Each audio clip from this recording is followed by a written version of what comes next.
Como aplicar a lei de Coulomb? Como determinar a distância entre dois pontos no espaço? Como determinar o vetor direção? Como determinar o vetor unitário em uma dada direção? Como a força gravitacional e a força elétrica se comparam? Estas e outras perguntas nós vamos obter a resposta neste vídeo. Olá, meu nome é Manuel Gibson, bem-vindo à parte 3 da série sobre eletrostática, onde aplicar e como aplicar. Estamos interessados nos fenômenos eletrostáticos. Veremos os seguintes assuntos neste vídeo: aplicando a lei de Coulomb, com alguns exemplos, exercícios, e faremos algumas considerações sobre os assuntos apresentados. Vamos iniciar aplicando a lei de Coulomb. Essa é a equação conhecida: força entre duas cargas pontuais, em função dessas cargas, uma constante, a distância entre elas e um vetor unitário apontando a direção que essa força é exercida. Para aplicarmos a lei de Coulomb, precisamos então saber os seguintes parâmetros: as cargas elétricas pontuais envolvidas, Q1 e Q2, a distância entre as cargas, o D12, o vetor unitário na direção desejada. Mas quem é esse vetor A12? É um vetor unitário, logo o módulo é igual a uma unidade de comprimento, que liga o ponto massa 1 ao ponto massa 2. Na verdade, ele aponta a direção de 1 para 2. Veja no desenho. Nós temos os pontos P1 e P2. O vetor que aponta de P1 e P2 é R maiúsculo 12. A12 é o vetor unitário, uma unidade de comprimento na direção de R12. Generalizando, dois pontos, o vetor direção R12 e o vetor unitário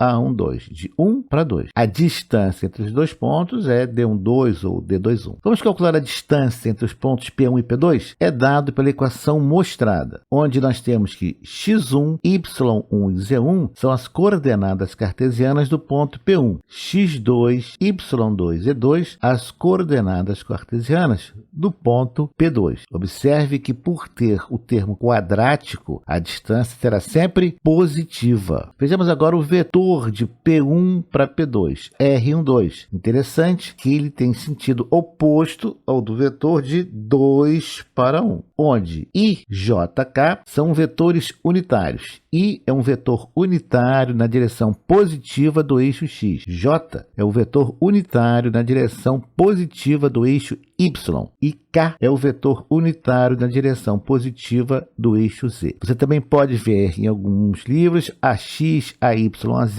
ou o X, o Y, o Z. Sempre um vetor unitário. O vetor de P2 para P1, R21, que é o oposto de R12, é dado pela equação mostrada. Mais uma vez, I, J, K, vetores unitários nas direções positivas, respectivamente, dos eixos X, Y e Z. Já o vetor unitário de P1 para P2, A12, está na direção oposta de A21. E ele é dado pela divisão do vetor R12 pelo módulo do vetor R12, ou o vetor R12 dividido pela distância de 1 para 2. Esse sinal, essas barras verticais, representam o módulo, basicamente a distância, que é sempre positiva. O sinal é dado pelo numerador R12. O vetor unitário de P2 para P1, negativo de A12, é R21 sobre o módulo de R21, igual ao vetor R21 dividido pela distância entre os dois pontos, 1 e 2. Vamos a um exemplo. Dados dois pontos, P1 e P2. P1 tem coordenadas 1, menos 2 e 4, x1, y1, z1. P2 tem coordenadas menos 1, 2 e 0, x2, y2 e z2. E essas coordenadas estão em milímetros, a unidade de comprimento milímetros. Nós estamos interessados em calcular, primeiro, a distância entre P1 e P2. Depois nós vamos determinar o vetor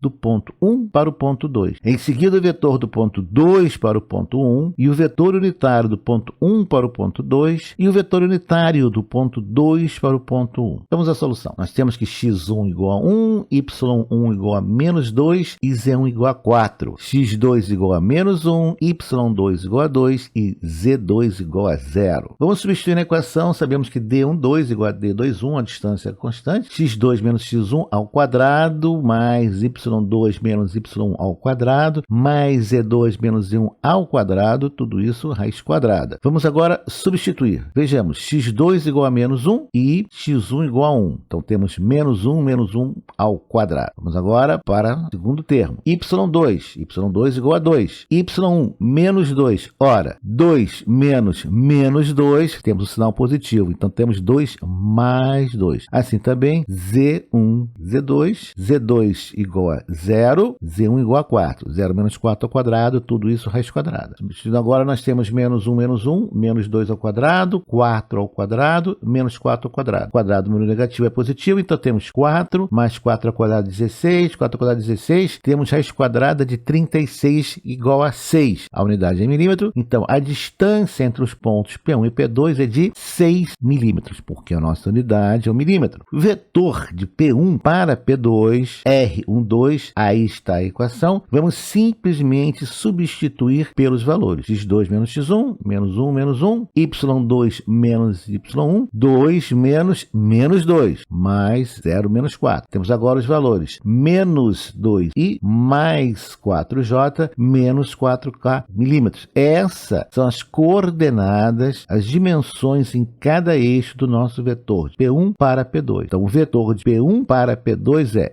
R12 menos 2i mais 4j menos 4k em milímetros. O vetor de P2 para P1, analogamente, substituímos x1 menos x2 e y1 menos y2j, z1 menos z2k. E obtemos 2i menos 4j mais 4k milímetros. O vetor de P2 para P1 é R21, 2i menos 4j mais 4k milímetros. Confirmando, o vetor de P1 para P2, aí está R12. O vetor de P2 para P1, R21. Observe que os sinais estão trocados, direções opostas, claro. R12 igual a menos R21. P1, P2, veja o vetor R12. Veja agora o vetor R21, direções opostas. O vetor unitário de P1 para P2, vamos agora fazer a equação, R12 sobre D12, pegamos o vetor R12 e dividimos pela distância, que é 6. Obtemos o vetor unitário, menos 1/3 de, mais 2/3 de J, menos 2/3 de K. Aí estão os pontos P1, P2, e esse está o vetor unitário de 1 para 2. E o vetor unitário de P2 para P1, analogamente, fazemos R21 sobre a distância e obtemos 1/3 de, menos 2/3 de J, mais 2/3 de K. Aí está P1 e P2. Veja que agora o vetor unitário 2,1 aponta de 2 para 1. Confirmando, vetor unitário P1 para P2, A12, aí está. O vetor unitário de P2 para P1, A21, aí está. Observamos então que A12 igual a menos A21. Sinais opostos. Aí está o vetor de 1 para 2 unitário e aí está o vetor de 2 para 1 unitário. Qual o valor da amplitude do vetor unitário?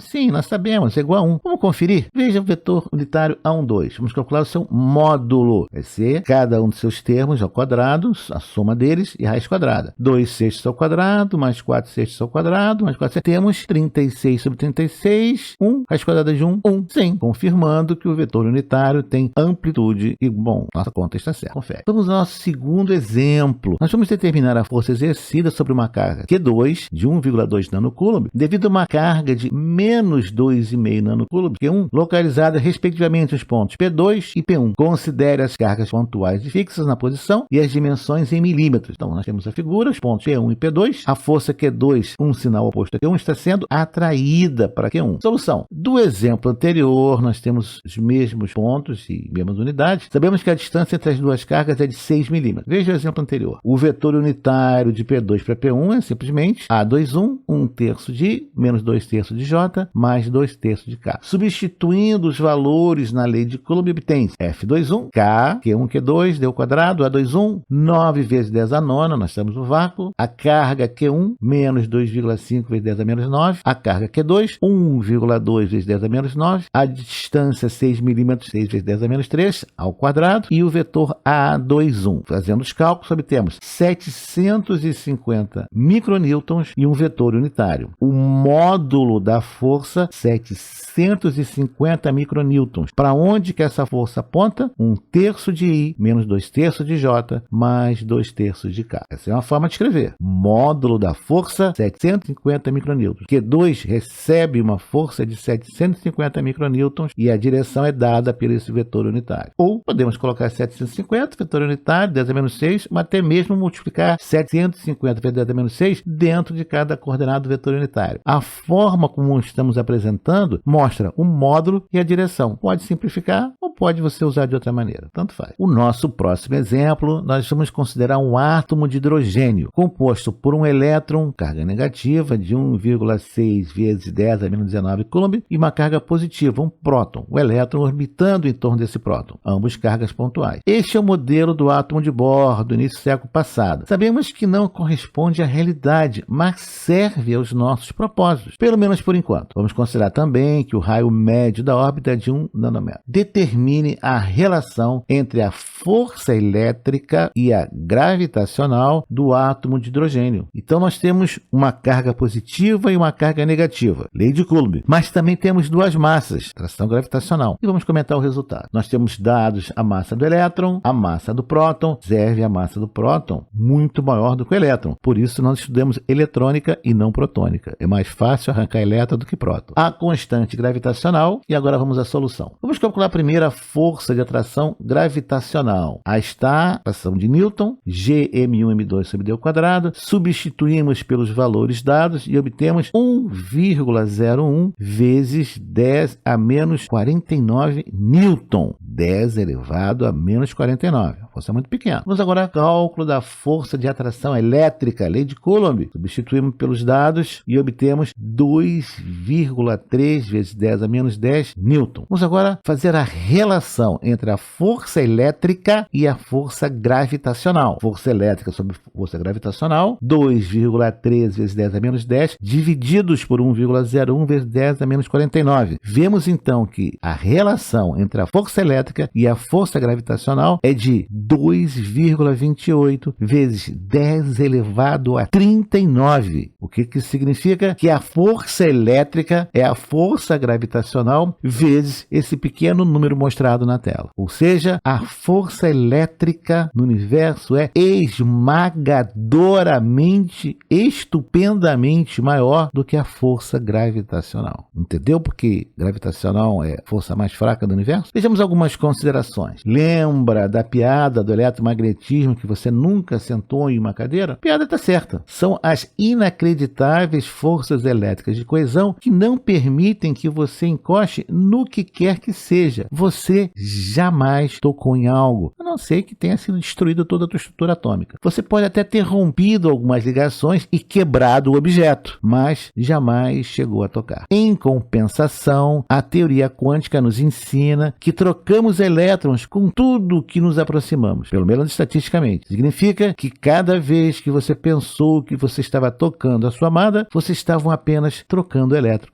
Romântico, né? Aí segue a bibliografia sobre eletromagnetismo, desde livros mais básicos até livros um pouco mais avançados em nível de graduação. E no próximo vídeo, veremos algumas aplicações do campo elétrico estático, alguns conceitos que vamos fazer compreender melhor o campo elétrico. Então, nos vemos até lá. Obrigado por ter assistido a este vídeo, deixe o seu like, inscreva-se no canal, acione o sino e seja notificado dos novos lançamentos semanais.